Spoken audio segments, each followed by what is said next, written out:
اور جب تمہارے لڑکے بالغ ہو جائیں تو ان کو بھی اسی طرح اجازت لینی چاہیے جس طرح ان سے اگلے یعنی بڑے آدمی اجازت حاصل کرتے رہے ہیں۔ اس طرح اللہ تم سے اپنی آیتیں کھول کھول کر بیان فرماتا ہے، اور اللہ جاننے والا ہے، حکمت والا ہے۔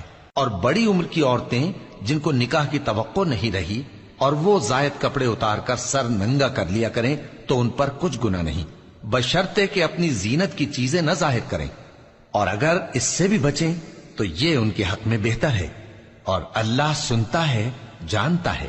نہ تو اندھے پر کچھ گناہ ہے اور نہ لنگڑے پر اور نہ بیمار پر اور نہ خود تم پر کہ اپنے گھروں سے کھانا کھاؤ، یا اپنے باپ دادا کے گھروں سے، یا اپنی ماؤں کے گھروں سے، یا بھائیوں کے گھروں سے، یا اپنی بہنوں کے گھروں سے، یا اپنے چچاؤں کے گھروں سے، یا اپنی پھوپھیوں کے گھروں سے، یا اپنے ماموؤں کے گھروں سے، یا اپنی خالاؤں کے گھروں سے، یا اس گھر سے جس کی کنجیاں تمہارے ہاتھ میں ہوں، یا اپنے دوستوں کے گھروں سے۔ اور اس کا بھی تم پر کچھ گناہ نہیں کہ سب مل کر کھانا کھاؤ یا جدا جدا۔ پھر جب گھروں میں جایا کرو تو اپنے گھر والوں کو سلام کیا کرو، یہ اللہ کی طرف سے مبارک اور پاکیزہ تحفہ ہے۔ اس طرح اللہ اپنی آیتیں کھول کھول کر بیان فرماتا ہے تاکہ تم سمجھو۔ مومن تو وہ ہیں جو اللہ پر اور اس کے رسول پر ایمان لائے، اور جب کبھی ایسے کام کے لیے جو جمع ہو کر کرنے کا ہو پیغمبر کے پاس جمع ہوں تو ان سے اجازت لیے بغیر چلے نہیں جاتے۔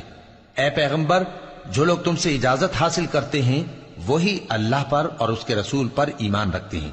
سو جب یہ لوگ تم سے کسی کام کے لیے اجازت مانگا کریں تو ان میں سے جسے چاہا کرو اجازت دے دیا کرو، اور ان کے لیے اللہ سے بخشش مانگا کرو، کچھ شک نہیں کہ اللہ بخشنے والا ہے، مہربان ہے۔ مومنو، پیغمبر کے پکارنے کو ایسا خیال نہ کرنا جیسا تم آپس میں ایک دوسرے کو پکارتے ہو۔